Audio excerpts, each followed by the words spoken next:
संकट चौथ व्रत कथा। कहते हैं जब तक किसी व्रत में कथा ना सुनी जाए तो वो व्रत पूरा नहीं माना जाता, अधूरा माना जाता है। और अगर कोई व्रत ना भी रखे तो उनको भी कथा ज़रूर सुननी चाहिए, इससे उनके मन की सब इच्छाएं पूरी होती हैं। तो संकट चौथ व्रत कथा को ध्यान से सुनिएगा। एक शहर में देवरानी जेठानी रहती थी। देवरानी बहुत ही गरीब थी, बड़ी मुश्किल से उसका गुजारा चलता था। वहीं जेठानी अमीर थी। देवरानी हमेशा गणेश जी का पूजन और व्रत करती थी। देवरानी का पति जंगल से लकड़ी काटकर बेचता था।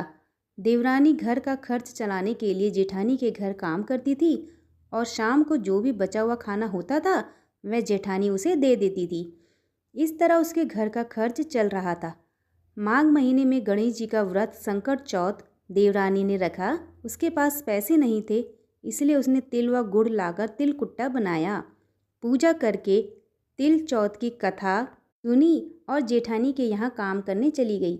सोचा शाम को चंद्र को अर्घ देकर जेठानी के यहाँ से कुछ खाना मिलेगा तो खा लेगी। शाम को जब जेठानी के घर खाना बनाया तो उसके जेठानी का व्रत होने के कारण सभी ने खाना खाने से मना कर दिया। अब देवरानी ने जेठानी से बोला, आप मुझे खाना दे दो जिससे मैं घर जाऊं। इस पर जेठानी ने कहा कि आज तो किसी ने भी अभी तक खाना नहीं खाया, तुम्हें कैसे दे दूं? तुम सवेरे ही बचा हुआ खाना ले जाना। ऐसे में देवरानी बहुत दुखी हुई और भूखी ही घर से चली गई। बच्चे भी घर पर भूखे थे। देवरानी का पति, बच्चे सब आस लगाए बैठे थे कि आज तो त्योहार है, इसलिए कुछ पकवान आदि खाने को मिलेगा। लेकिन जब बच्चों को पता चला कि आज तो रोटी भी नहीं मिलेगी तो बच्चे रोने लगे। उसका पति भी बहुत क्रोधित हुआ और कहने लगा कि दिन भर काम करने के बाद भी वह 2 रोटियां नहीं ला सकती। देवरानी बेचारी गणेश जी को याद करती हुई रोते रोते पानी पीकर सो गई। उस दिन संकट माता बुढ़िया का रूप धारण करके देवरानी के सपने में आई। सपने में उन्होंने देवरानी से पूछा कि सो रही है या जाग रही है। वह बोली, कुछ सो रहे हैं, कुछ जाग रहे हैं। बुढ़िया माई ने कहा, भूख लगी है, खाने के लिए कुछ दे। इस पर देवरानी ने कहा कि क्या दूँ, मेरे घर में तो अन्न का एक दाना भी नहीं है। जेठानी बचा हुआ खाना देती थी, आज वो भी नहीं मिला। पूजा का बचा हुआ तिलकुट्टा छीके में पड़ा है, वही खा लो। संकट माता ने तिलकुट खाया और उसके बाद कहने लगी, निमटाई लगी है। इस पर देवरानी ने कहा, बुढ़िया माई बाहर कहाँ जाओगी? कोई जानवर काट लेगा। यह खाली झोपड़ी है, आप कहीं भी जा सकती हो, जहाँ इच्छा हो वहाँ निमट लो। इसके बाद संकट माता बोली कि अब कहाँ पोंछूं? इस पर देवरानी ने कहा कि मेरी साड़ी से पोंछ लो। देवरानी जब सुबह उठी तो यह देखकर हैरान रह गई कि पूरा घर हीरों और मोतियों से जगमगा उठा था।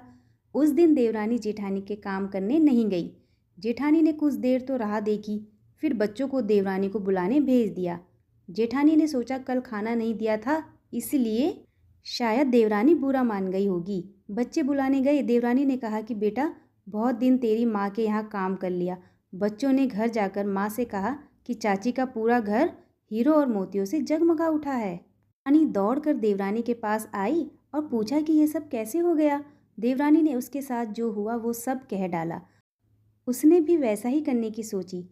उसने भी संकट चौथ के लिए तिलकुटा बनाया। रात को संकट माता उसके भी सपने में आई और बोली, भूख लगी है, मैं क्या खाऊं? जेठानी ने कहा कि आपके लिए छीके में रखा है, फल और मेवे भी रखे हैं, जो चाहें खा लो। उसके बाद कहने लगी, निमटाई लगी है। जेठानी बोले, मेरे इस महल में कहीं भी निपट लो। फिर उन्होंने बोला कि अब पोंछूं कहाँ? जेठानी बोली, कहीं भी पोंछ लो। सुबह जब जेठानी उठी तो घर में बदबू, गंदगी के अलावा कुछ भी नहीं था। हे संकट माता, जैसे आपने देवरानी पर कृपा की वैसी सब पर कृपा करना।